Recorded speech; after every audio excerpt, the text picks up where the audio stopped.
आपके अपने YouTube channel technical with Poonia sir पे आप सभी बच्चों का हार्दिक स्वागत है। और आप बच्चे लगातार अच्छी मेहनत कर रहे होंगे, क्योंकि आने वाले समय में आपको हरियाणा के अंदर टेक्निकल भर्तियों का नोटिफिकेशन देखने को मिलेगा, जिसके अंदर हमारी लाइनमैन की और एसए की सबसे ज्यादा पोस्टें आपको देखने को मिलेगी। इस तैयारी को और अच्छी बनाने के लिए हमने आप बच्चों के लिए एक 2000 क्वेश्चन की सीरीज स्टार्ट कर रखी यूट्यूब के ऊपर। उसमें हम आपको डेली एक क्लास प्रोवाइड करवा रहे हैं। तो इससे पहले हमने इसकी 2 क्लासें कर ली है, और जो आज हमारी क्या होगी, तीसरी क्लास होगी। तो 2000 क्वेश्चन के माध्यम से हम आप बच्चों को 4 से 5000 क्वेश्चन करवाएंगे, जो सारे मोस्ट इंपोर्टेंट क्वेश्चन है। और आपका आने वाले एग्जाम के अंदर आपको ऐसे ही क्वेश्चन आपको देखने को मिलेंगे। अगर आपको ये क्लासें अच्छे प्रकार से समझ में आती है तो आप हमारे चैनल को ज्यादा से ज्यादा लाइक करना, शेयर करना और सब्सक्राइब करना, और अच्छी तैयारी करने के लिए हमारे साथ जुड़े रहना। तो आज हम स्टार्ट करते हैं अपनी क्लास नंबर 3। तो आज की क्लास का हमारा क्वेश्चन है चुंबकीय फ्लक्स घनत्व का प्रतीक। तो चुंबकीय फ्लक्स घनत्व को किससे लिखा जाता है, ये पूछा हुआ है। चुंबकीय फ्लक्स घनत्व को किससे लिखा जाता है? H से लिखा जाता है, D से लिखा जाता है, T से लिखा जाता है, या H से लिखा जाता है। तो चुंबकीय फ्लक्स घनत्व का मात्रक हमारे पास क्या होता है? तो उसका मात्रक हमारे पास होता है B। किसे लिखते हैं? B से। तो इसकी इकाई पूछी जाती है। इकाई क्या होती है इसकी? तो इसकी इकाई होती है हमारे पास होती है वेबर पर मीटर स्क्वायर। और सी एसआई मात्रक इसका है, एसआई मात्रक होता है इसका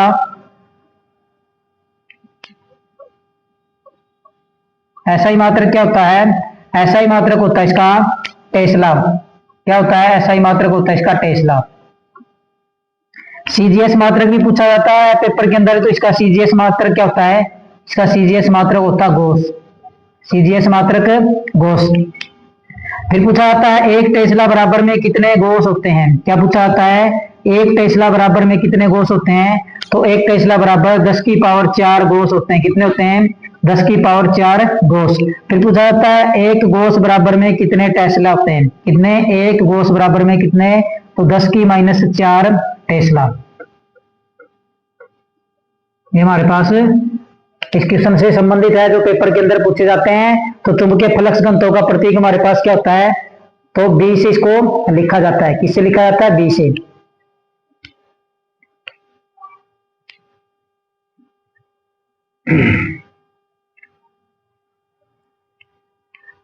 आठ 180 वाट और 180 वोल्टेज लैंप का प्रतिरोध होगा।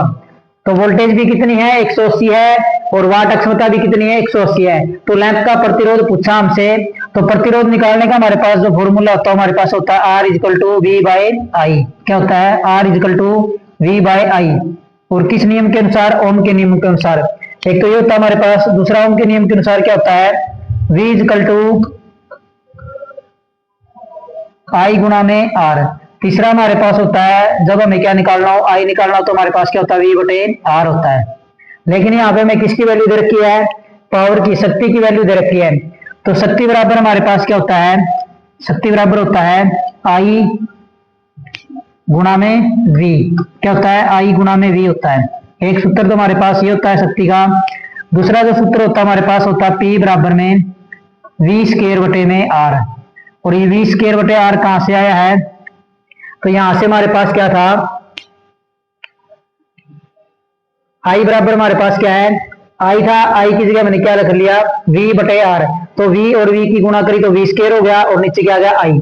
तीसरा हमारे पास होता है P बराबर में I²R। तीसरा फॉर्मूला पावर का निकालने का हमारे पास ये होता है। तो यहां से हमारे पास V था, V की जगह रख लिया IR, तो क्या होगा? I²R। तो यहां से हमसे किसकी वैल्यू पूछी है? प्रतिरोध की। तो हमारे पास कौन सा फॉर्मूला लगेगा? P बराबर V²/R।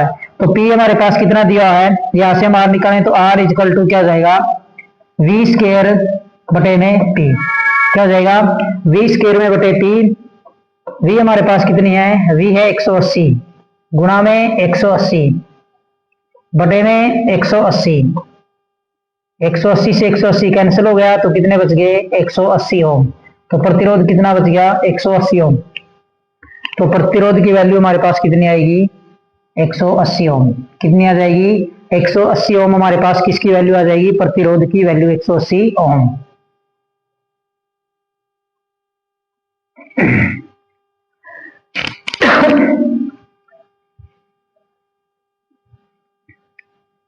कौन सा चुंबक का गुण है? क्या पूछा हुआ है? कौन सा चुंबक का गुण है? क्या पूछा है? गुण है। तो चुंबक हमारे पास क्या होती है? जो लोहे से या लोहे से बनी वस्तुओं को अपनी ओर क्या करती है? आकर्षित करती है। क्या करती है? लोहे से बनी या लोहे को अपनी ओर क्या करती है? आकर्षित करती है। उसको हम क्या बोलते हैं? चुंबक है। तो चुंबक के अंदर हमारे दो पोल होते हैं। कितने पोल होते हैं चुंबक के अंदर? चुंबक के अंदर हमारे पास दो पोल होते हैं। और वो दो पोल कौन कौन से होते हैं हमारे पास? एक होता है हमारे पास एन पोल और एक होता है हमारे पास एस पोल। तो हमारे अंदर इसमें क्या चलती है? चुंबकीय रेखाएं। तो इस प्रकार से हमारी क्या चलती है? चुंबकीय लाइन चलती है। इसके अंदर क्या चलती है? चुंबकीय लाइनें। क्या चलती है? चुंबकीय लाइनें। क्या चलती है? चुंबकीय लाइनें चलती है इसके अंदर। तो पूछा जाता है बाहर से जो चुंबकीय लाइनें चलती है वो किस दिशा में चलती है? तो बाहर से हमारी चुंबकीय रेखाएं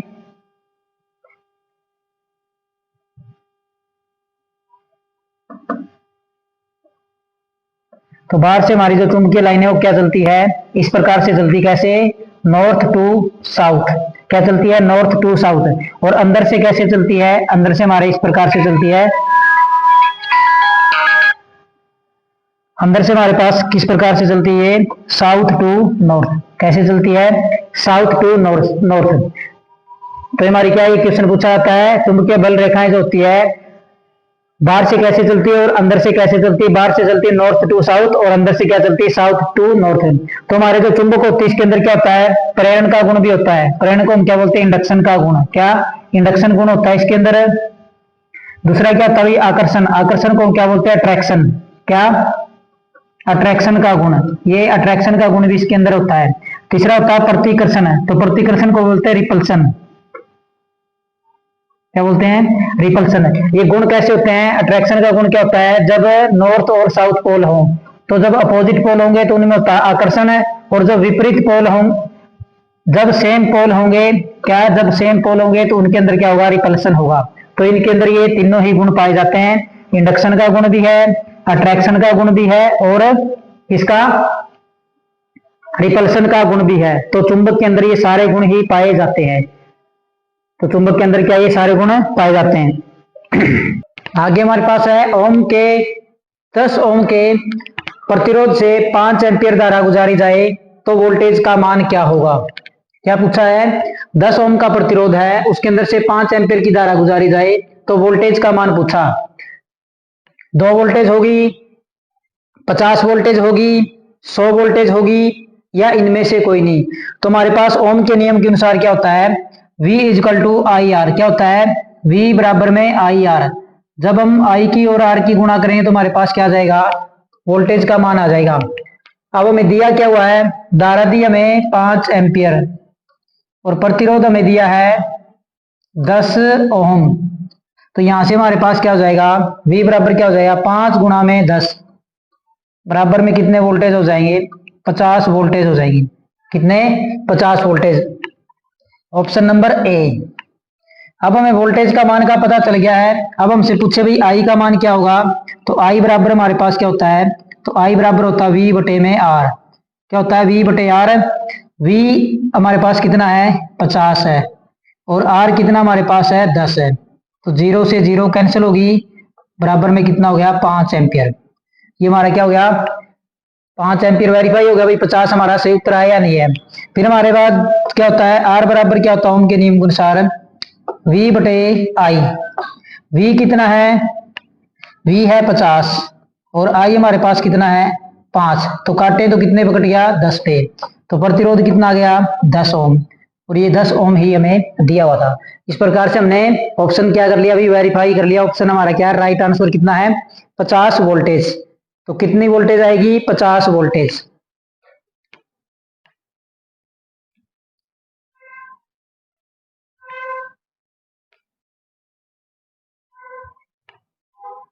उष्मा का कौन उष्मा का अच्छा चालक है? इसका उष्मा का अच्छा चालक पूछा है। इनमें से उष्मा का कौन सा अच्छा चालक है? ऑप्शन ए है लोहा, प्लास्टिक, अभ्रक, इनमें से कोई नहीं। तो हमने क्या बताना? उष्मा का अच्छा चालक बताना है। तो उष्मा का जो सबसे अच्छा चालक होता है हमारे पास कौन होता है? वो होता है हमारे पास अभ्रक। कौन होता है? अभ्रक, माइका। कौन होता है? माइका। इस माइका की खास बात क्या है? उष्मा का अच्छा चालक है। क्या ये? उष्मा का अच्छा चालक, उष्मा का अच्छा चालक। और दूसरी खास बात यह क्या इसके अंदर है? विद्युत का, विद्युत का अच्छा कुचालक। विद्युत का क्या ये अच्छा कुचालक है, और उष्मा का क्या ये अच्छा चालक है। ये बात आपने ध्यान रखनी है। और इसका प्रयोग कहाँ पे करते हैं हम? प्रेस के अंदर भी इसका प्रयोग क्या आता है? एक होती है इसके अंदर डाइलेक्ट्रिक स्ट्रेंथ।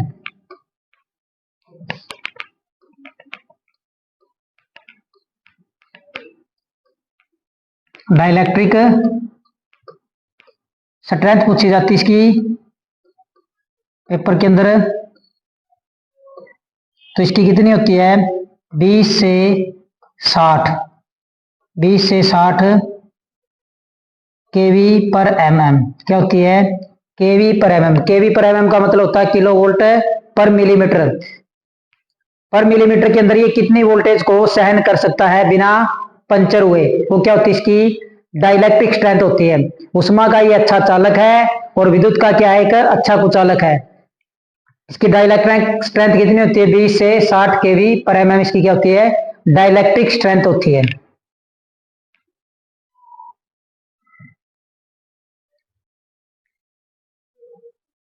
जिस पात्र में रासायनिक क्रिया संपन्न होती है उसको हम क्या कहते हैं? क्या पूछा हुआ है? जिस पात्र में रासायनिक क्रिया संपन्न होती है उसे हमें क्या बोलते हैं? Chemical action.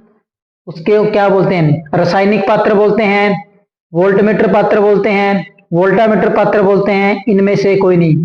तो ये हमारे पास जिसके अंदर हमारी क्या होती है? रासायनिक क्रिया होती है। ये एक पात्र होता है हमारे पास। क्या होता है? एक पात्र है। इसके अंदर हमारी क्या होती है? दो छड़े प्रयोग होती है। कितनी? दो छड़े। एक होती है हमारे पास एनोड, और एक हमारे पास क्या होती है? कैथोड। और इसके अंदर क्या भरा होता है? इसके अंदर हम भरते हैं इलेक्ट्रोलाइट। क्या भरते हैं इसके अंदर? हम इलेक्ट्रोलाइट भरते हैं। क्या भरते हैं? इलेक्ट्रोलाइट भरा जाता है। तो ये हमारी क्या होती है? ये होता है हमारा एनोड। क्या? एनोड।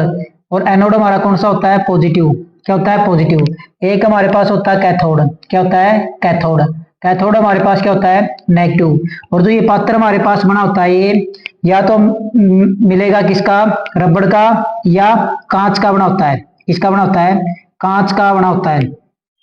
तो ये पूछा, ये जो पात्र होता है जिसके अंदर रासायनिक क्रिया होती है सेल के अंदर है, वो किस चीज, उसको क्या नाम दिया जाता है? रासायनिक पात्र कहा जाता है, वोल्टमीटर पात्र कहा जाता है, वोल्टामीटर पात्र कहा जाता है, इनमें से कोई नहीं। तो उसको हम क्या नाम देते हैं? उसको हम क्या बोलते हैं? वोल्टामीटर। क्या बोलते हैं इसको? वोल्टामीटर बोलते हैं। क्या बोलते हैं? वोल्टामीटर बोला जाता है उसको।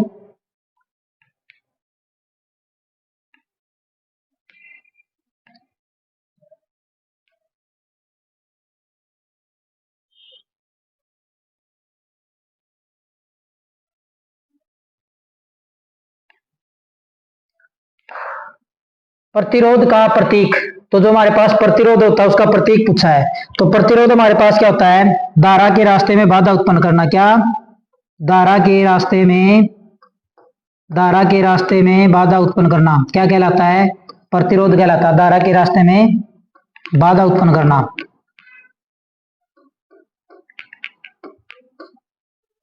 क्या करना? धारा के रास्ते में बाधा उत्पन्न करना क्या कहलाता है? प्रतिरोध कहलाता है। इकाई क्या इसकी? इसकी इकाई है ओम। इकाई क्या इसकी? ओम इसकी इकाई है। क्या इसकी इकाई? ओम है। और इसका जो चिन्ह होता है हमारे पास, इस प्रकार से इसका सिंबल बनाया जाता है। किसका? प्रतिरोध का। किससे लिखते हैं इसको? आर से इसको लिखा जाता है। किससे लिखा जाता है? आर से। अगर प्रतिरोध निकालना तो सूत्र हमारे पास क्या होता है? R equal to V by I. ये हमारे पास प्रतिरोध निकालने का क्या होता है? सूत्र होता है। किसका? प्रतिरोध निकालने का। आई किसका है? तो आई हमारे पास है धारा का। किसका? धारा का। वी हमारे पास किसका होता है? वी होता है वोल्टेज का। वी किसका है? वोल्टेज का है। आर किसका हमारे पास? आर हमारे पास है प्रतिरोध का। और डब्ल्यू हमारे पास किसका होता है? वाट का, शक्ति का। तो ये हमारे पास सभी हमने प्रतीक बता दिए। कौन सा किस चीज का प्रतीक होता है हमारे पास?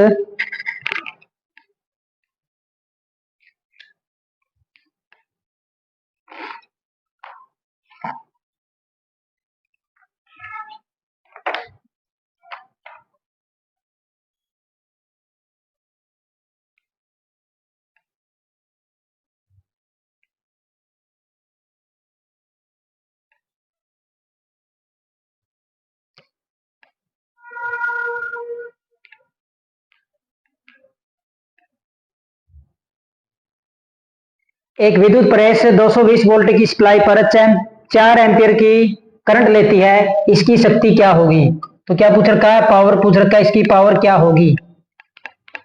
किसकी? प्रेस की। हमारे पास क्या एक विद्युत प्रेस है, वो 220 वोल्टेज की सप्लाई पर 4 एम्पियर का करंट लेती है, इसकी शक्ति क्या होगी? 55 वाट होगी, 440 वाट होगी, 880 वाट होगी, या इनमें से कोई नहीं। तो हमारे पास शक्ति निकालने का फॉर्मूला क्या होता है हमारे पास? तो पावर निकालने का हमारे पास फॉर्मूला होता है P इजकल टू V गुणा में I। क्या होता है? P इजकल टू V गुणा में I। ये हमारे पास क्या होता है? फॉर्मूला होता है। तो V का मान कितना दिया हुआ है? V का हमारे पास है 220 गुणा में I का मान कितना है? 4। तो गुणा करेंगे 4 0 0, 4 दूनी 8 और 4 दूनी 8, तो कितनी होगी? 880 वाट। तो पावर हमारे पास कितनी होगी? 880 वाट होगी। कितनी होगी? 880 वाट। इसके अलावा ये पावर को निकालने के सूत्र हमारे पास दो और सूत्र होते हैं, P बराबर में V स्क्वायर बटे में R, और एक होता है P बराबर में I स्क्वायर R। तो ये फॉर्मूले भी किसके हैं? पावर को निकालने के हैं।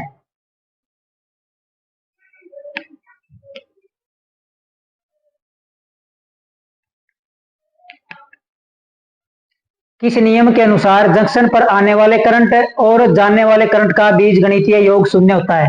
तो ये हमसे पूछा भाई, हमारे पास क्या है, एक साइड से करंट आ रहे हैं और एक साइड से करंट जा रहे हैं, तो कह रहा है उनका बीजगणितीय योग शून्य होता है, वो किस नियम के अनुसार होता है?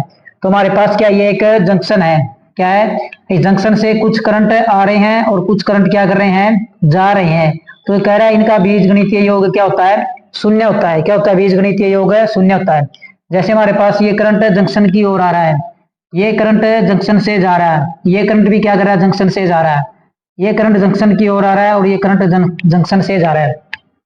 तो ये हमारे यहाँ पे क्या है? ये हमारे पास जंक्शन है। क्या है? जंक्शन है।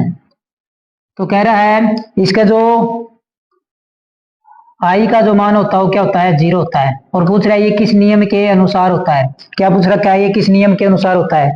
तो ये हमारे पास यहाँ पे है I1, क्या है? I1, ये I2 है, ये I3 है, ये I4 और ये I5 है। क्या ये I5 है? तो हमारे पास इनकमिंग करंट कौन से हैं? इनकमिंग करंट जो आ रहे हैं, कौन से आ रहे हैं? I1 आ रहा है, प्लस में I4 आ रहा है, और आउटगोइंग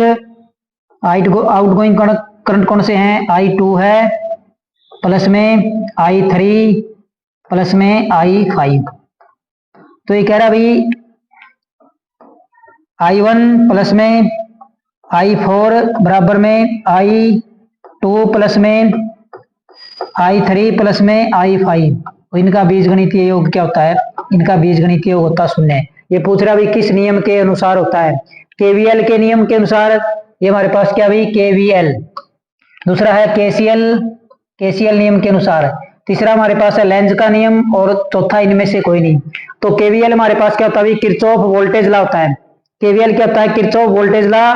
और केसीएल क्या होता है? किरचॉफ करंट लॉ होता है।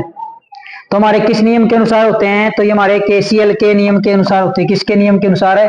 केसीएल नियम के अनुसार एक जंक्शन पे आने वाले करंट है और उसी जंक्शन से जाने वाले करंट को जो बीजगणितीय योग होता है क्या होता है? 0। और ये केसीएल किसके संरक्षण का नियम है? ये आवेश संरक्षण का नियम। किसका? ये क्वेश्चन पेपर में काफी बार पूछा गया है। तो केसीएल किसका है? आवेश संरक्षण का नियम है। तो हमारे पास होते किस प्रकार से हैं? यहाँ पे हमारे पास ये 10 एम्पियर की धारा है, यहाँ से धारा चली है,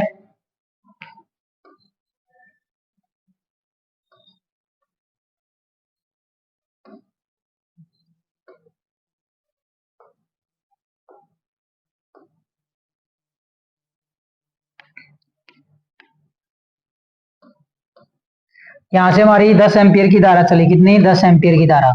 यहाँ पे जो हमारी धारा गई है हो गई है 4 एम्पियर। कितनी? 4 एम्पियर। यहाँ हमारी धारा पहुंची है 6 एम्पियर।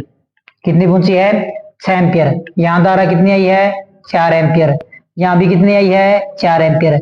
अब 4 एम्पियर में से इधर आ गई है 2 एम्पियर और इधर आ गई है 2 एम्पियर। यहाँ हमारी 6 एम्पियर आई है। अब यहाँ से हमारी ये धारा कितनी आई है? 6 एम्पियर ये और 2 एम्पियर ये 8 एम्पियर आ गई। यहाँ पे कितनी आई है? 2 एम्पियर। यहां से आई, साइड से आई, यहाँ पे हमारी धारा कितनी आई है 10 एम्पियर है। तो ये क्या है, एक जंक्शन से आने वाले करंट है और एक जंक्शन से जाने वाले करंट का बीजगणितीय योग क्या होता है, 0 होता है। 10 और 10 का क्या होता है, बीजगणितीय योग क्या होता है, 0 होता है। किसने बताया था, केसीएल ने। और आवेश संरक्षण का ये हमारे पास क्या है, नियम है। किसके संरक्षण का है, आवेश संरक्षण का नियम है। दूसरा हमारे पास केवीएल है। केवीएल किसका, हमारे ऊर्जा संरक्षण का नियम है। किसका है, ऊर्जा संरक्षण का नियम। दूसरा हमारे पास जो ये हमारे पास किसका है, ये ऊर्जा संरक्षण का नियम। किसका, ऊर्जा संरक्षण। और इसमें क्या होता है, संरक्षण ये होता है हमारे पास V = 0। हमारे पास क्या है, KCL, KVL, Kirchhoff current law और किरचॉफ वोल्टेज लॉ।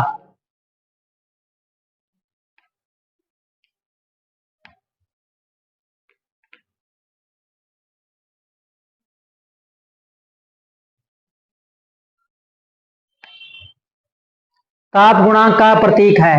ताप गुणांक का प्रतीक क्या है, अल्फा होता है, बीटा होता है, गामा होता है, या इनमें से कोई नहीं। तो अल्फा को हम किस प्रकार से लिखते हैं, इस प्रकार से। बीटा को हम इस प्रकार से लिखते हैं और गामा को हम इस प्रकार से लिखते हैं।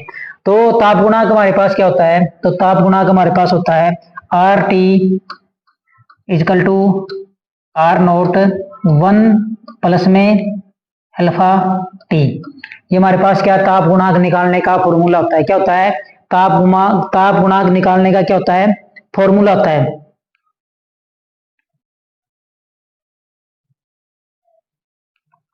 तो हमारे पास पूछा जाता है टी आर टी क्या होता है, तो आर टी हमारा होता है 0 डिग्री सेल्सियस पे तापमान। कितना, T डिग्री सेल्सियस पे तापमान है। R0 होता है 0 डिग्री सेल्सियस पे तापमान है। और T हमारे पास क्या होता है, तापमान में परिवर्तन। तो अगर पूछे भाई RT का मतलब क्या होता है, तो RT हमारे पास क्या होता है, RT होता है T डिग्री सेल्सियस पे तापमान। T डिग्री सेल्सियस पर तापमान क्या होता है, T डिग्री सेल्सियस पे तापमान है। R0 क्या होता है, 0 डिग्री सेल्सियस पर तापमान। क्या, 0 डिग्री सेल्सियस पर तापमान। और T हमारे पास क्या होता है, तापमान में परिवर्तन। क्या, तापमान में परिवर्तन। किसमें, तापमान में परिवर्तन। इसके अंदर तापमान के अंदर कितना परिवर्तन हुआ है। अल्फा हमारे पास क्या होता है, ताप गुणांक होता है। क्या होता है, ताप गुणांक। क्या होता है, ताप गुणांक। तो किससे लिखा जाता है, ताप गुणांक को हम लिखते हैं अल्फा से। किससे लिखते हैं, ऑप्शन नंबर ए। किससे लिखा जाता है, अल्फा से ताप गुणांक को लिखा जाता है। इसी के अंदर से आपका क्वेश्चन पूछा जाएगा 100%।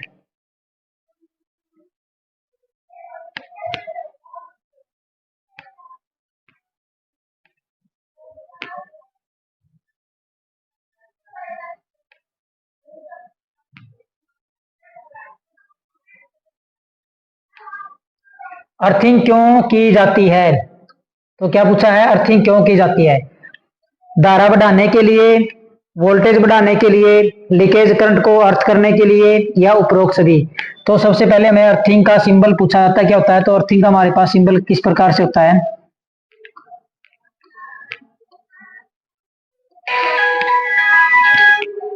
इस प्रकार से हमारे क्या है, ये अर्थिंग का सिंबल होता है। किसका, ये हमारे पास किसका, अर्थ का सिंबल है, अर्थ का चिन्ह है, अर्थ का सांकेतिक चिन्ह है। ये हमारे पास क्या, अर्थिंग का सांकेतिक चिन्ह है। और अर्थिंग हमारे पास कितने प्रकार की होती है, पाइप अर्थिंग होती है। कौन सी, पाइप अर्थिंग, प्लेट अर्थिंग और रोड अर्थिंग। कौन कौन सी, पाइप अर्थिंग, प्लेट अर्थिंग और रोड अर्थिंग।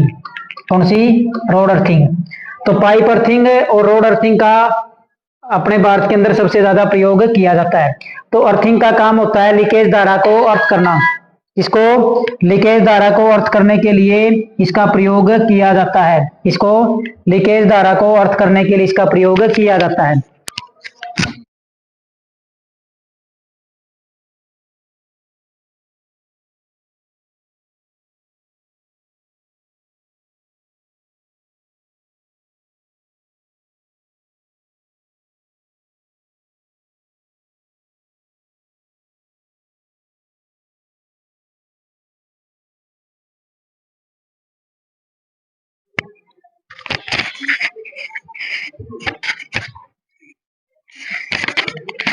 फेज वायर के कौन कौन से रंग होते हैं, तो किसके बारे में पूछा है, फेज वायर के कौन कौन से रंग होते हैं? किसके? फेज वायर के। फेज वायर कौन सी होती है हमारे पास? इस फेज वायर को हम क्या बोलते हैं? लाइव वायर बोलते हैं। कौन सी? लाइव तार। और इसके अंदर क्या होता है? क्या होती है? धारा। क्या होती है इसके अंदर? धारा होती है। क्या होती है? धारा। तो इसके लिए कलर पूछ रखे कौन कौन से होते हैं? तो इसके लिए हमारे पास 3 कलर होते हैं। कौन से? R, Y. कौन कौन से होते हैं? आर, वाई और बी। तो आर रेड, येलो, ब्लू। लाल, पीला और नीला। लाल रंग का भी हमारे पास फेज तार होता है, पीले रंग का भी फेज तार होता है और नीले रंग का भी हमारे पास क्या होता है? फेज तार। तो फेज तार के लिए उपरोक्त तीनों रंगों का प्रयोग किया जाता है। तो न्यूट्रल के लिए हमारे पास कौन सा होता है? तो न्यूट्रल के लिए हमारे पास जो होता है, कौन सा रंग होता है? काला। न्यूट्रल के लिए काला। और क्या पूछा जाता है? इन्वर्टर के लिए। तो इन्वर्टर के लिए हमारे पास कौन सा रंग होता है? तो इन्वर्टर के लिए जो रंग प्रयोग किया जाता है वो कौन सा किया जाता है? हरा। कौन सा रंग प्रयोग किया जाता है? हरा रंग का प्रयोग किया जाता है।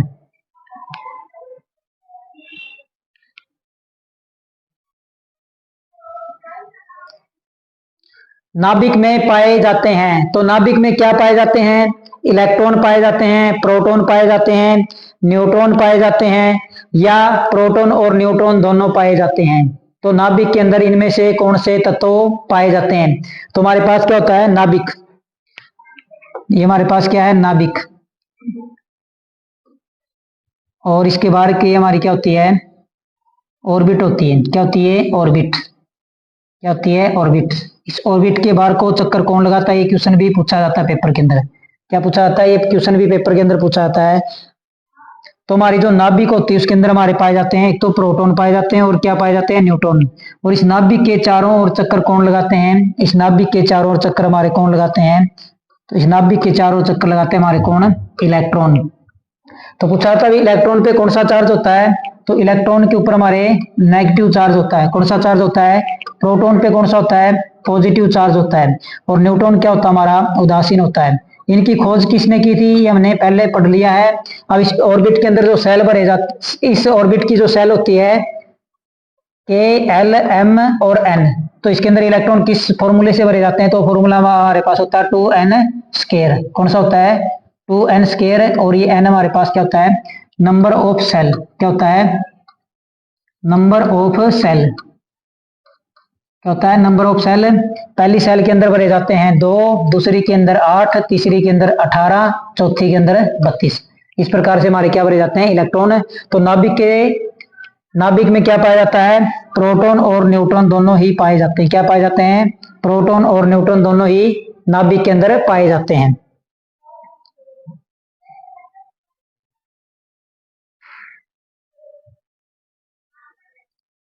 नेक्स्ट वन, नाभिक के चारों ओर चक्कर लगाते हैं। तो हमने पढ़ लिया ऊपर, नाभिक के चारों ओर चक्कर कौन लगाता है? इलेक्ट्रॉन। और इलेक्ट्रॉन की खोज किसने की थी? थॉमसन ने। किसने की थी? थॉमसन ने। तो ये भी आपने याद रखना है, इलेक्ट्रॉन की खोज किसने की थी? जे जे थॉमसन ने इलेक्ट्रॉन की क्या की थी? खोज की थी।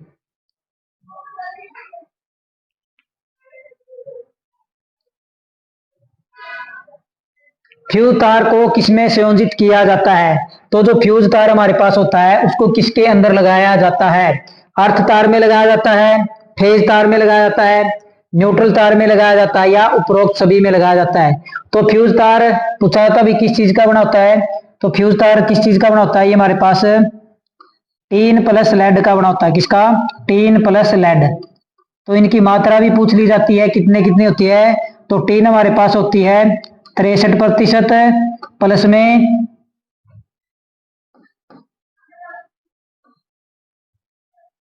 जो लेड होती है हमारे पास कितनी होती है? 37% लेड। और प्रयोग किस लिए करते हैं? सुरक्षा के लिए इसका प्रयोग किया जाता है। किसके लिए? सुरक्षा के लिए प्रयोग किया जाता है। सिंबल भी इसका पूछ लिया जाता है। तो इस प्रकार से हमारा क्या इसका सिंबल बना होता है? किसका? फ्यूज का। किसका? फ्यूज का। इस प्रकार से हमारे पास क्या बना होता है? सिंबल बना होता है। फ्यूज तार को किसमें संयोजित किया जाता है? तो फ्यूज तार को हमेशा किसके अंदर संयोजित किया जाता है? तो फ्यूज तार को हमेशा फेज तार के अंदर ही संयोजित किया जाता है। किसके अंदर?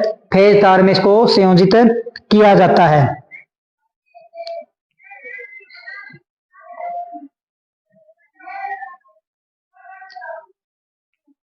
कौन सा स्थिर वोल्टेज जनरेटर है? तो ये पूछ रखा है ऐसा कौन सा जनरेटर है जो स्थिर वोल्टेज जनरेटर होता है हमारे पास। सीरीज जनरेटर होता है, शंट जनरेटर होता है, कंपाउंड जनरेटर होता है, या उपरोक्त सभी। तो हमारे पास स्थिर वोल्टेज जनरेटर कौन सा होता है? तो स्थिर का मतलब होता है जैसे उसके ऊपर लोड बढ़े तब भी उसकी वोल्टेज के ऊपर क्या है, कोई प्रभाव ना पड़े। तो ऐसा कौन सा जनरेटर होता है हमारे पास? तो सीरीज में क्या है, जैसे जैसे लोड बढ़ेगा इसकी वोल्टेज क्या हो जाएगी, घट जाएगी। तो हमारे पास जो स्थिर वोल्टेज जनरेटर है वो हमारे पास कौन सा होता है? उसको हम बोलते हैं शंट जनरेटर बोलते हैं। कौन सा? शंट जनरेटर होता है। कौन सा जनरेटर होता है? Shunt generator.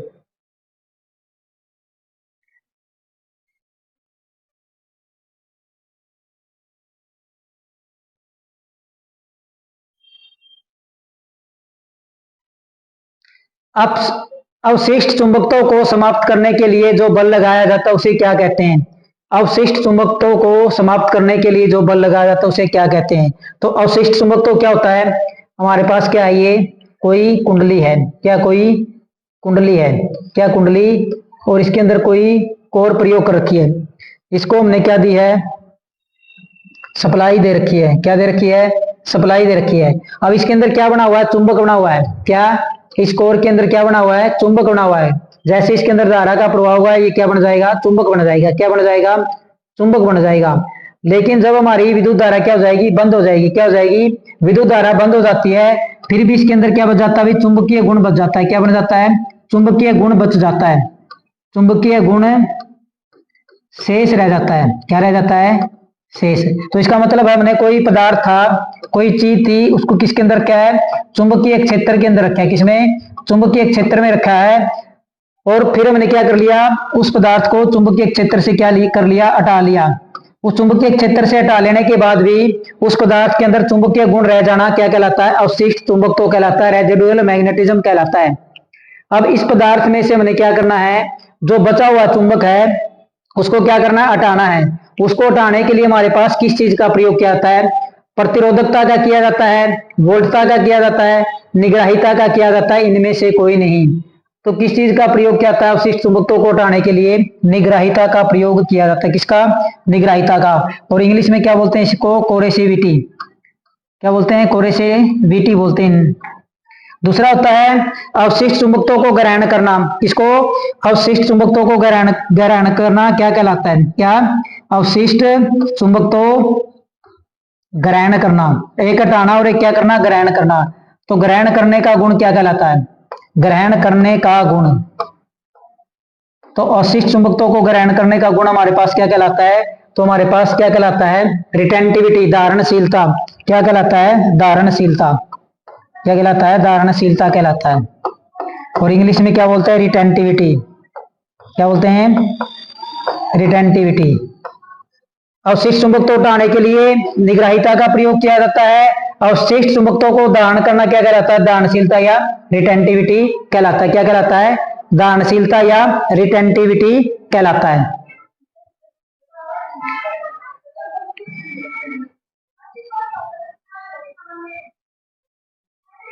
विद्युत धारा की दिशा होती है। तो विद्युत धारा की दिशा कैसी होती है? नेगेटिव से पॉजिटिव, पॉजिटिव से पॉजिटिव, नेगेटिव से नेगेटिव, पॉजिटिव से नेगेटिव।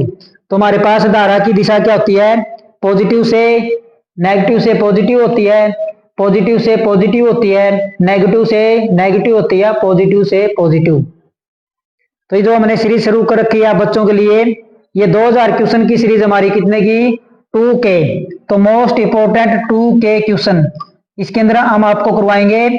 और साथ में हर क्वेश्चन को जितने भी उससे क्वेश्चन बनते हैं, 3 हो या 4, 3 क्वेश्चन हो, 4 क्वेश्चन हो या 2 क्वेश्चन बने, तो इस हिसाब से जो हमारे क्वेश्चन हो जाएंगे टोटल 4 से 5 के क्वेश्चन हम आप बच्चों को करवाएंगे। और इन्हीं क्वेश्चनों के अंदर से आपके मैक्सिमम क्वेश्चन आपको जो आपका मेन एग्जाम होगा सीईटी के बाद उसमें आपको देखने को मिलेंगे।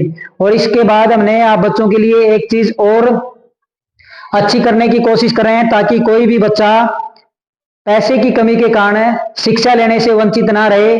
जैसी हमारी 2000 की सीरीज पूरी होगी उसके बाद हम आप बच्चों के लिए 70 क्वेश्चन टेक्निकल के, प्लस में 10 क्वेश्चन कंप्यूटर के, प्लस में 20 क्वेश्चन हरियाणा जीके के, टोटल 100 क्वेश्चन के आपको प्रैक्टिस सेट करवाएंगे। और ये प्रैक्टिस सेट हमारे काफी प्रैक्टिस सेट करवाएंगे। तो हमारे पास टोटल कितने क्वेश्चन होंगे? 100 क्वेश्चन के हम आपको प्रैक्टिस सेट करवाएंगे, 100 क्वेश्चन के, जिसके अंदर आपको हरियाणा जीके की भी मिलेगी, कंप्यूटर के क्वेश्चन भी मिलेंगे, टेक्निकल क्वेश्चन भी मिलेंगे और वर्कशॉप साइंस एंड कैलकुलेशन के भी आपको क्वेश्चन मिलेंगे।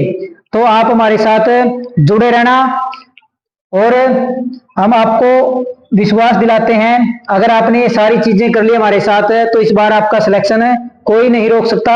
तो आपने ज्यादा से ज्यादा मेहनत करनी है और ज्यादा से ज्यादा स्कोर प्राप्त करके इस बार सरकारी नौकरी क्या करनी है? हासिल करनी है।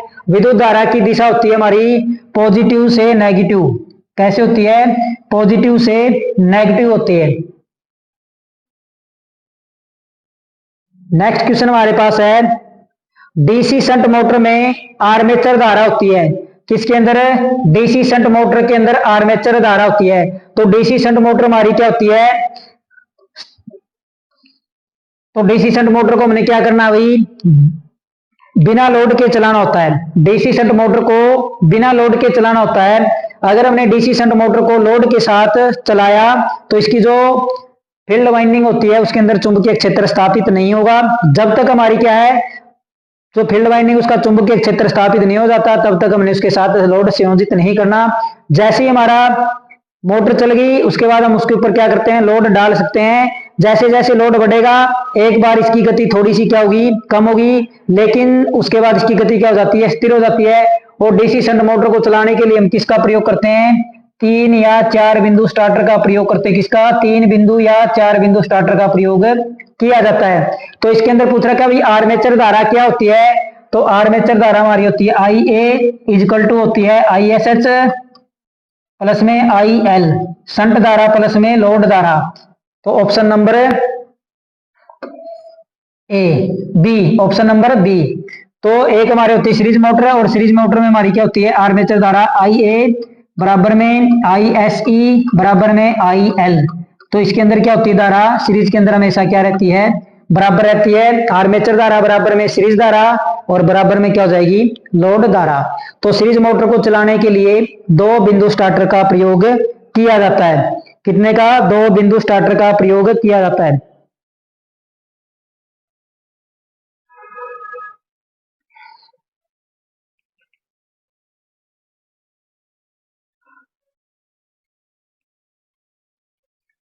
चुंबकत्व वाहक बल का मात्रक। किसका? चुंबकत्व वाहक बल का मात्रक मतलब पूछा है MMF, मैग्नेटोमोटिव फोर्स। किसके बारे में पूछा है? Magnetomotive force. और ये किसके जैसा होता है? हमारे EMF के जैसा होता है। किसके जैसा होता है? EMF के, इलेक्ट्रोमोटिव फोर्स के जैसा होता है मैग्नेटोमोटिव फोर्स। इसकी इकाई पूछा है क्या होती है? वेबर एम्पियर होती है, वेबर मीटर होती है, एम्पियर टर्न होती है, टेस्ला होती है। तो टेस्ला तो हमने पढ़ ली थी भाई, किसकी होती है? किसकी बताई थी? टेस्ला इकाई हमने पढ़ी थी भाई, किसकी थी? हमारी चुंबकीय फ्लक्स घनत्व की थी। किसकी थी? चुंबकीय फ्लक्स घनत्व की थी। और SI इकाई थी। तो हमारे चुंबकत्व वाहक बल का मात्रक क्या होता है? Ampere turn. क्या होती है? Ampere turn. क्या होती है? AT से हम इसको लिखते हैं एम्पियर टर्न। और ये दोनों चीजों के ऊपर निर्भर करती है। इसको हम FM से लिखते हैं या MMF से लिखते हैं। और इसकी CGS इकाई क्या होती है? पेपर के अंदर पूछा जा चुका है। तो CGS इकाई क्या होती है इसकी? गिलबर्ट। क्या होती है? गिलबर्ट। CGS इकाई क्या होती है इसकी? गिलबर्ट। तो चुंबकत्व वाहक बल का मात्रक क्या होता है भाई? Ampere turn. क्या होती है? Ampere turn.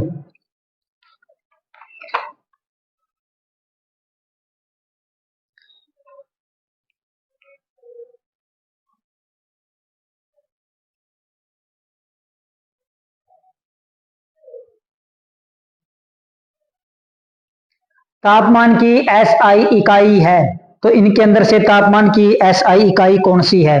किसकी पूछा है? तापमान की SI इकाई। वैसे भी सेंटीग्रेड भी, फारेनहाइट भी, केल्विन भी और रिमूवर भी, ये सारी किसकी होती है? ये सारी तापमान की इकाई होती है। लेकिन हमसे कौन सी इकाई पूछा है? SI इकाई पूछी है। तापमान की कौन सी होती है? सेंटीग्रेड होती है, फारेनहाइट होती है, केल्विन होती है, रिमूवर होती है। तो ये हमारे इन चीजों के बारे में जब हम क्या करेंगे, WCS के बारे में पढ़ेंगे वर्कशॉप साइंस एंड कैलकुलेशन में। उसके अंदर इसके बारे में आपको क्वेश्चन भी सोल्व करवाए जाएंगे। अगर सेंटीग्रेड दिया तो फारेनहाइट में कैसे बदलेंगे, अगर फारेनहाइट दिया तो केल्विन में कैसे बदलेंगे, केल्विन दिया तो सेंटीग्रेड में कैसे बदलेंगे। तो तापमान की ऐसा इकाई क्या होती है हमारे पास, सेंटीग्रेड। क्या होती है, सेंटीग्रेड। Option number A.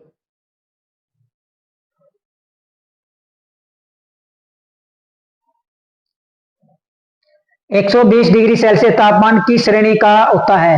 तो हमारे पास क्या होते हैं, जो कुछ अलग पदार्थ होते हैं उसकी तापमान की श्रेणियां होती है। तो पूछ रहा भाई जो 120 डिग्री में होता है वो किस श्रेणी के अंतर्गत आते हैं, वाई श्रेणी में आते हैं, ए श्रेणी के अंदर आते हैं, ई श्रेणी के अंदर आते हैं, या इनमें से कोई नहीं। तो अगर आपको अच्छी प्रकार से याद रखना है और एक ही बार में आपकी याद हो जाए तो आपने एक छोटी सी ट्रिक याद रखनी है। उस ट्रिक से क्या ये सारे आपके जितने हमारे सात होते हैं, सात श्रेणी होती हैं, उनके बारे में आपको आसानी से याद हो जाएगा। तो ये हमारे पास जो ट्रिक है ये होती है हमारे पास, ये बॉयफ्रेंड है चालू या चार्मिंग, ये वाई ए ई, ये हो गया हमारे पास, ये क्या हो गया, ये बॉय, बी से बॉय, एफ से फ्रेंड, एच से है और सी से चार्मिंग। तो आपने ये नाम याद रखना है, ये बॉयफ्रेंड है चार्मिंग। क्या, ये बॉयफ्रेंड है चार्मिंग, आपने ये नाम याद रखना है। तो हमारी जो श्रेणी शुरू होती है, पहली होती है हमारे पास वाई, वाई श्रेणी का जो तापमान होता है 90 डिग्री सेल्सियस। उसके बाद ए होता है, एक का तापमान होता है हमारे पास 105 डिग्री सेल्सियस। उसके बाद ई है हमारे पास, ई का होता है 120 डिग्री सेल्सियस। उसके बाद है बी, बी का होता है हमारे पास 130 डिग्री सेल्सियस। उसके बाद है एफ, एफ का होता है हमारे पास 155 डिग्री सेल्सियस। और उसके बाद एच, एच का होता है हमारे पास 180 डिग्री सेल्सियस। और उसके बाद है सी, सी का होता है 180 डिग्री सेल्सियस से ऊपर। तो ये आपने नाम याद रखना, ये बॉयफ्रेंड है चार्मिंग। से कौन सी श्रेणी का तापमान आपसे पूछ लो तो आप बढ़ते क्रम में चलना, 90, 105, 120, 130, 155, 180 और 180 से ऊपर। तो हमारे पास ये इस प्रकार से है। तो हमारे क्या भाई, किसका पूछा हुआ है, 120 डिग्री। तो 120 डिग्री हमारे पास किस श्रेणी का है, तो 120 हमारे पास है ई श्रेणी का। किसका, ई का। वाई का कितना हमारे पास 90 है और इसका हमारे पास कितना है 105 डिग्री सेल्सियस। तो ये बॉयफ्रेंड है चार्मिंग। मुश्किल क्वेश्चन भी देखने को मिलेंगे आपको, आसान क्वेश्चन भी देखने को मिलेंगे और काफी हार्ड क्वेश्चन भी आपको इस सीरीज के अंदर देखने को मिलेंगे। तो सारे क्वेश्चन पेपर के अंदर पूछे जाते हैं, इजी क्वेश्चन भी पूछे जाते हैं, मॉडरेट क्वेश्चन भी पूछे जाते हैं और कुछ डिफिकल्ट क्वेश्चन भी पूछे जाते हैं। तो कार्य की इकाई, तो कार्य की इकाई क्या होती है, न्यूटन होती है, जूल होती है, वाट होती है या वोल्ट होती है। तो कार्य की इकाई न्यूटन मीटर भी होती है, और क्या होती है न्यूटन मीटर के अलावा हमारी और क्या होती है, तो और कार्य की इकाई हमारे पास होती है जूल। क्या, जूल। न्यूटन किसका इकाई हमारे पास, बल की है। किसकी है, बल की। न्यूटन किसकी इकाई होती है, बल की। वाट किसकी होती है, वाट होती है पावर की, जिसको हम क्या बोलते हैं, शक्ति। और वोल्ट किसकी होती है, तो वोल्ट होती है हमारे पास वोल्टेज की। किसकी, वोल्टेज।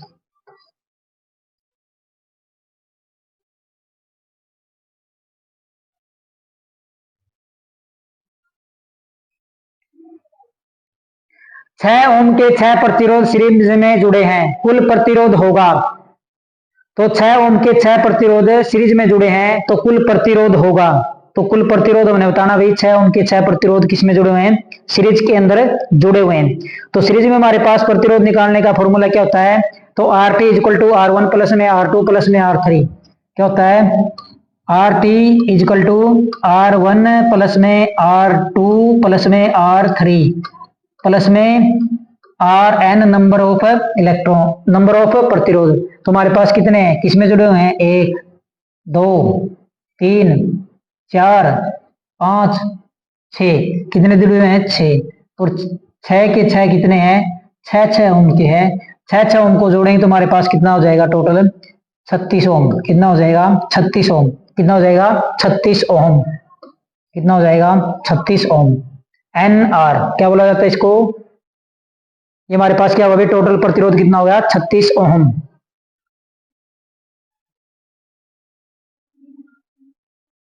सिंगल फेज की मानक वोल्टेज होती है, तो किसकी पूछा है, सिंगल फेज की मानक वोल्टेज कितनी होती है। तो सिंगल फेज जो हमारे घरों के अंदर सप्लाई आती है उसकी मानक वोल्टेज पूछी कितनी होती है, 200 440 वोल्टेज होती है, 230 वोल्टेज होती है, 600 वोल्टेज होती है, या उपरोक्त सभी। तो जो हमारे घर के अंदर जो सप्लाई आती है उसको हम क्या बोलते हैं, सिंगल फेज। अगर पूरी बात पूछे तो हमारे पास क्या होता है भाई, single phase AC supply 220 voltage से लेके 240 वोल्टेज तक 50 HZ आवृत्ति के साथ हमारे घरों में क्या आती है, सप्लाई आती है। तो सिंगल फेज की जो मानक वोल्टेज होती है हमारे पास कौन सी होती है, तो सिंगल वोल्टेज की जो मानक वोल्टेज होती है हमारे पास 230 वोल्टेज होती है। 440 हमारे पास किसकी होती है, तो 440 हमारे पास होती है थ्री फेज की। किसकी, थ्री फेज। किसकी होती है, थ्री फेज की 440 होती है।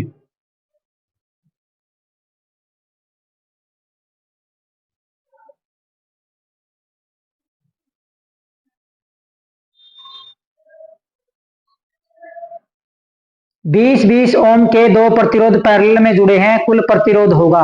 तो कितने के, 20 ओम के दो प्रतिरोध हैं, कितने, 20 ओम के दो प्रतिरोध हैं। तो पूछा भाई टोटल प्रतिरोध क्या होगा। तो पैरेलल का मतलब होता है हमारे पास दोनों के पहले पहले सिरे और दोनों के दूसरे दूसरे सिरे जुड़े हुए हैं। क्या जुड़े हुए हैं, ये भी 20 ओम का है और ये भी 20 ओम का है। किसका है, 20 ओम का। और ये पूछा हमसे RT कितना होगा, क्या पूछा है, RT टोटल प्रतिरोध कितना होगा। तो अगर दो ही दिए हो तो वैसे तो हमारे पास फॉर्मूला क्या था टोटल का निकालने का, 1/RT इक्वल टू 1 प्लस में R1 प्लस में 1/R2 प्लस में 1/R3 प्लस में 1/R4 और प्लस में 1/RN। क्या होगा, RN। तो अगर दो की बात हो तो हमारे पास फॉर्मूला बन जाता है RT इक्वल टू, क्या हो जाता है, RT इक्वल टू R1 गुणा में R2 और बटे में R1 प्लस में R2। ये फॉर्मूला बन जाता है। अगर हमें सर्किट के अंदर केवल दो ही प्रतिरोध दिए हो पैरेलल के अंदर, तो हमारे पास क्या हो जाएगा, 20 गुणा में 20, क्या 20 गुणा में 20 बटे में 20 प्लस में 20 कितने हो गए, 40। जीरो से जीरो कैंसिल होगी, 2 से 2 पे कट गया, 2 से कितने पे कट गया, 10 ओम। तो हमारे पास टोटल प्रतिरोध कितना आया है, 10 ओम आया है। तो कितना आया है, 10 ओम। और पैरेलल सर्किट के अंदर क्या होता है, अगर प्रतिरोध जुड़े हों, जैसे जैसे प्रतिरोध का मान, जैसे जैसे प्रतिरोध बढ़ते जाएंगे टोटल प्रतिरोध का मान क्या होता जाएगा, घटता जाएगा। तो जैसे जैसे पैरेलल के अंदर प्रतिरोध बढ़ते जाएंगे वैसे वैसे टोटल प्रतिरोध का मान घटता हो जाएगा।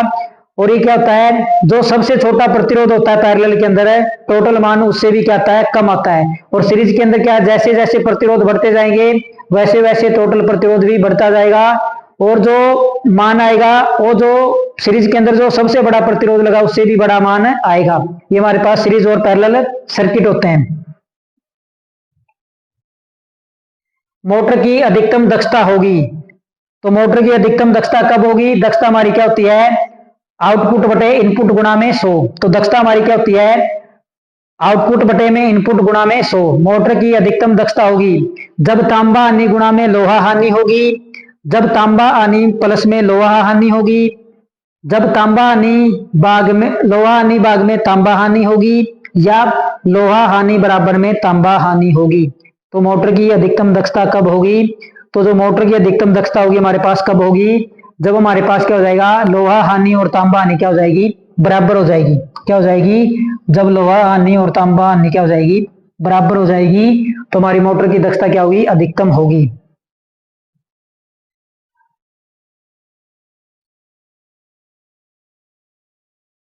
विद्युत का सबसे अच्छा चालक, तो विद्युत का सबसे अच्छा चालक बताना हमने कौन सा होता है, चांदी होता है, तांबा होता है, सोना होता है, एल्यूमिनियम होता है। तो हमारे पास चांदी का परमाणु क्रमांक कितना होता है, ये पेपर के अंदर पूछा जा चुका है, कितना होता है, तो चांदी का हमारे पास होता है 47। फिर पूछा जाता है तांबे का कितना होता है, तो तांबे का होता है 29। फिर पूछा जाता है सोने का, तो सोने का होता है 79। एल्यूमिनियम का पूछा जाता है तो एल्यूमिनियम का होता है 13। कितना होता है, 13। और इसका जो तापमान होता है वो कितना होता है, 960 डिग्री सेल्सियस। इसका कितना होता है, 1080 डिग्री सेल्सियस। और इसका कितना होता है, 660 डिग्री सेल्सियस। तो सबसे जो हमारे पास कौन होता है, तो हमारे पास सबसे होता है चांदी, चांदी के बाद तांबा, तांबा के बाद सोना, और सोना के बाद क्या होता है हमारे पास एल्यूमिनियम। तो ये घटते हुए क्रम में दिखाए हुए सबसे ज्यादा होता है चांदी में, फिर तांबा के अंदर, फिर सोना, और फिर किसके अंदर होता है एल्यूमिनियम के अंदर।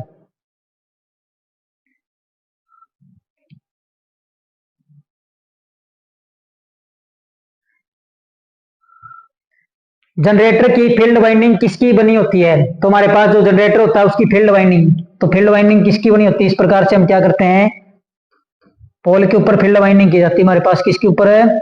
जो पोल होता है उसके ऊपर हम क्या करते हैं, फील्ड वाइंडिंग। इस प्रकार से क्या करते हैं, फील्ड वाइंडिंग। तो पूछ रखा है ये फील्ड वाइंडिंग किसकी बनी होती है? लोहे की बनी होती है, सिलिकॉन स्टील की बनी होती है, तांबा की बनी होती है, इनमें से कोई नहीं। तो जनरेटर की फील्ड वाइंडिंग किसकी बनी होती है? तो जनरेटर काम क्या करता है हमारे पास? तो ये हमारे क्या करता है, यांत्रिक ऊर्जा को विद्युत ऊर्जा में बदलता है। क्या करता है? यांत्रिक ऊर्जा को, यांत्रिक ऊर्जा को विद्युत ऊर्जा में। तो यांत्रिक ऊर्जा को विद्युत ऊर्जा में कौन बदलता है? तो जनरेटर बदलता है। कौन बदलता है? जनरेटर। तो इसकी जो फील्ड वाइंडिंग बनी होती है किसकी बनी होती है? तांबे की। किसकी? कॉपर की। किसकी बनी होती है? कॉपर। तो सबसे ज्यादा वाइंडिंग के लिए कॉपर का ही प्रयोग क्या होता है, क्योंकि इसके अंदर करंट पास होने की क्षमता क्या होती है? ज्यादा होती है। क्या होती है? और इसका तापमान भी क्या होता है? अधिक होता है। इसलिए अधिकतर वाइंडिंग किसकी बनाई जाती है? कॉपर की बनाई जाती है।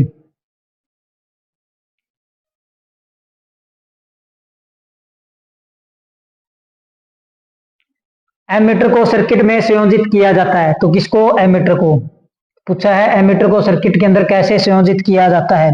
तो एमीटर का प्रयोग किसके लिए करते हैं हम? धारा को मापने के लिए इसका प्रयोग किया जाता है। किसको? धारा को मापने के लिए। किसको? धारा को मापने के लिए। धारा को मापने के लिए एमीटर का प्रयोग किया जाता है। दूसरा पूछा भाई ये कैसे लगा होता है? समांतर क्रम में लगा होता है, श्रेणी क्रम में लगा होता है, या श्रेणी में और समांतर दोनों में लग सकता है, या इनमें से कोई नहीं। तो हमारा जो लगा होता है किसके अंदर लगा होता है? श्रेणी क्रम के अंदर लगा होता है। तो अब हमारे पास दो प्रकार के होते हैं, एक तो होता है हमारे पास धारा स्रोत, और एक हमारे पास होता है विद्युत मापक यंत्र। तो एक हमारे पास क्या? धारा स्रोत, जो हमें क्या देगा? धारा देगा। क्या होता है? धारा स्रोत। तो दोनों के बारे में पढ़ेंगे, और पेपर के अंदर अगर क्वेश्चन पूछा जाएगा एमीटर के अंदर से, तो यहां से आपका क्वेश्चन बाहर नहीं जाएगा। तो हमारे पास क्या होता है? धारा स्रोत। तो धारा स्रोत हमें क्या करता है? धारा प्रदान करता है। क्या करता है? धारा प्रदान करता है। क्या करता है? धारा प्रदान करता है। क्या करता है? धारा प्रदान करता है। तो क्या करता है? धारा प्रदान करता है। तो इसके अंदर हमारे क्या लगा होता है? एक पैरेलल में इसके प्रतिरोध लगा होता है, शंट प्रतिरोध। क्या लगा होता है? शंट प्रतिरोध लगा होता है। क्या लगा होता है? ये RSH लगा होता है। क्या लगा होता है? RSH। तो ये हमें क्या दे रहा है? धारा दे रहा है। तो इसके अंदर से क्वेश्चन क्या पूछा जाता है? जो हमारे पास धारा स्रोत होता है उसके अंदर जो शंट प्रतिरोध प्रयोग किया जाता है इसका मान क्या होता है? तो क्या पूछा जाता है? धारा स्रोत के अंदर जो शंट प्रतिरोध होता है इसका मान क्या होता है? तो हमारे पास ये क्या है? ये हमें क्या देगा? धारा देगा। और ये अधिक से अधिक धारा हमारी कहाँ पे जानी चाहिए? अधिक से अधिक धारा हमारी कहाँ जानी चाहिए? लोड के ऊपर जानी चाहिए आगे। तो हमारी धारा कहाँ आनी चाहिए? यहाँ पे आनी चाहिए। तो पूछा जाता है इसके अंदर क्या जाए? जो धारा है वो आई क्या जाए? कम से कम जाए। क्या करे? इसके अंदर आई क्या जाए? कम से कम जाए। इसलिए इसका प्रतिरोध क्या होता है? अगर नॉर्मल स्थिति में पूछे तो RSH का मान क्या होता है? शंट प्रतिरोध का जो मान होता है हमारे पास क्या होता है? उच्च। क्या होता है? उच्च। अगर पूछे आदर्श किसका? आदर्श धारा स्रोत का, आदर्श धारा स्रोत का प्रतिरोध, और ये क्वेश्चन पक्का पूछा जाएगा।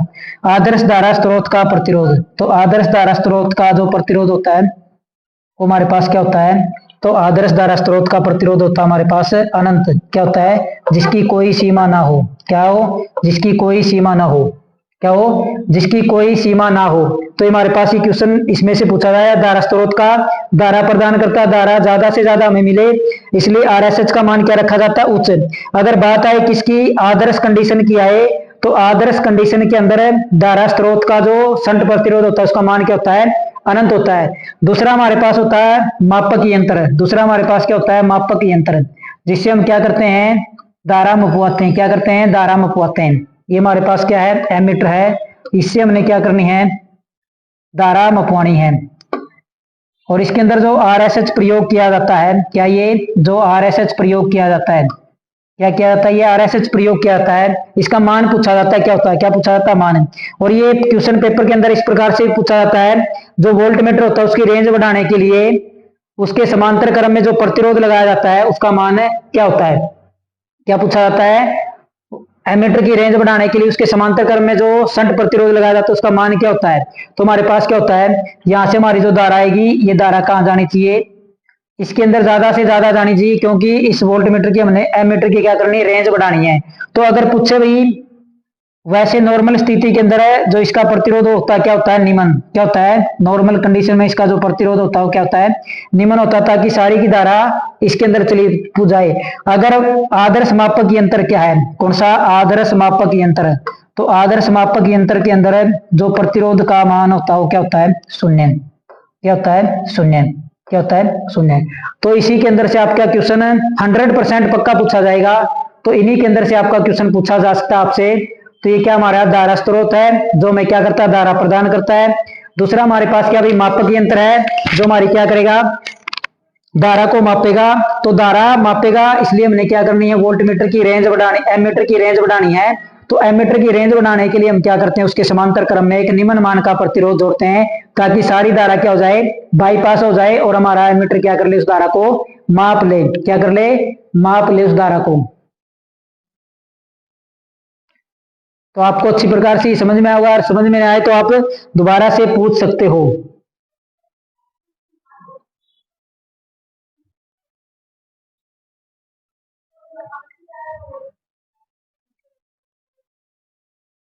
नेक्स्ट क्या है, वोल्ट किसकी इकाई है, क्या पूछा है, वोल्ट किसकी इकाई है, धारा की है, प्रतिरोध की है, वोल्टेज की है, या शक्ति की है। तो सबसे पहले धारा की, धारा किसकी इकाई है, धारा हमारी किस, धारा की इकाई क्या है, एम्पियर, क्या है, एम्पियर, धारा की इकाई क्या है, एम्पियर है। प्रतिरोध ओम, क्या, ओम। वोल्टेज की, वोल्ट, क्या है, वोल्ट है। शक्ति वाट, क्या है, वाट। तो एम्पियर को किस कैसे निकालते हैं, आई बराबर में वी बटे में आर। ओम को कैसे निकालते हैं, आर बराबर में वी बटे आई। और वोल्ट को कैसे निकालते हैं, वी बराबर में आई गुणा में आर। और पावर को कैसे निकालते हैं, वी गुणा में आई, क्या निकालते हैं, वी गुणा में आई। तो वोल्टेज, वोल्ट किसकी इकाई है, तो वोल्ट हमारी किसकी है, वोल्टेज की इकाई है, किसकी इकाई है, वोल्ट हमारी किसकी है, वोल्टेज की इकाई है, किसकी इकाई है, वोल्टेज की इकाई कौन है,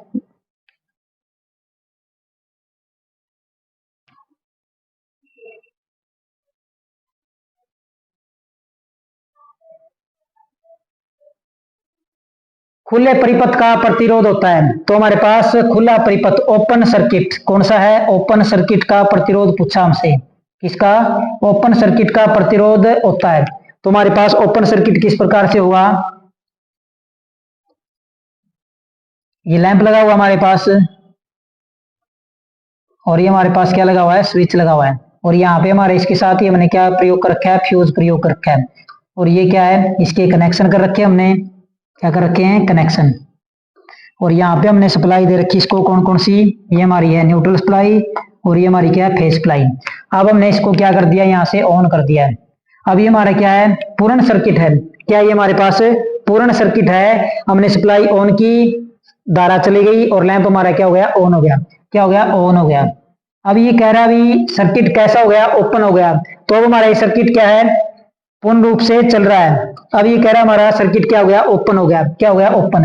तो ये बीच में से क्या हो गया, ओपन हो गया, ओपन हो गया, मतलब यहां से न्यूट्रल सप्लाई आई, आगे नहीं गई, यहां से धारा आई, आगे नहीं गई। तो अब ये क्या है, बीच में से ये हमारे पास क्या हो गया, ओपन, खुला हो गया, क्या हो गया, रास्ता खुला हो गया। अब पूछ रहा है इसके अंदर प्रतिरोध है, और है तो कितना है।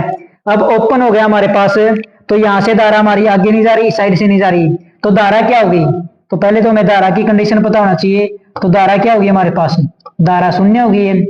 क्यों शून्य, क्यों होगी है, क्योंकि जब तक सर्किट पूरा नहीं होगा धारा क्या नहीं करेगी, चलेगी नहीं। तो धारा शून्य होगी है, तो इसका मतलब क्या है, धारा शून्य होगी तो प्रतिरोध क्या होगा। तो धारा के रास्ते में बाधा कौन उत्पन्न करता है, प्रतिरोध है। तो धारा शून्य होगी तो प्रतिरोध हमारे पास क्या हो जाएगा, तो प्रतिरोध हो जाएगा हमारे पास क्या, तो प्रतिरोध होगा हमारे पास हो जाएगा अनंत, क्या हो जाएगा, अनंत, क्योंकि धारा जा ही नहीं रही, धारा का मान क्या हो गया? शून्य। तो धारा का मान शून्य हो गया तो प्रतिरोध क्या हो जाएगा? अनंत। तो एक ओपन सर्किट के अंदर है जो प्रतिरोध का मान होता है हमारे पास क्या होता है? अनंत होता है। अगर प्रतिरोध की बात पूछे तो हमारे पास क्या हो जाएगा? अनंत होगा। अगर हमसे पूछे भी धारा का मान क्या होगा, तो धारा का मान हमारे पास क्या होगा? शून्य। तो खुले परिपथ के अंदर है जो प्रतिरोध होता है हमारे पास क्या होता है? अनंत होता है। क्या होता है? प्रतिरोध होता है हमारे पास अनंत। और शून्य क्या होती है हमारे पास? है शून्य होती है धारा। क्या होती है? शून्य होती है धारा। अगर इसका उल्टा पूछा जाए शॉर्ट सर्किट के अंदर है, तो शॉर्ट सर्किट के अंदर प्रतिरोध तो जाएगा शून्य और धारा क्या हो जाएगी? अनंत। ये थी हमारी 2000 क्वेश्चनों की जो सीरीज चल रही है उसकी क्लास नंबर 3। ये क्लास आपको कैसी लगी? अगर अच्छे प्रकार से समझ में आई है तो आप हमारे चैनल को ज्यादा से ज्यादा लाइक, शेयर और सब्सक्राइब जरूर करना और हमारे साथ जुड़े रहना। और फ्री में ही टेक्निकल भर्तियों का जो सिलेबस है और उसके जो क्वेश्चन होते हैं मोस्ट इंपोर्टेंट, उनका आनंद लेने के लिए आप हमारे साथ जुड़े रहना। धन्यवाद।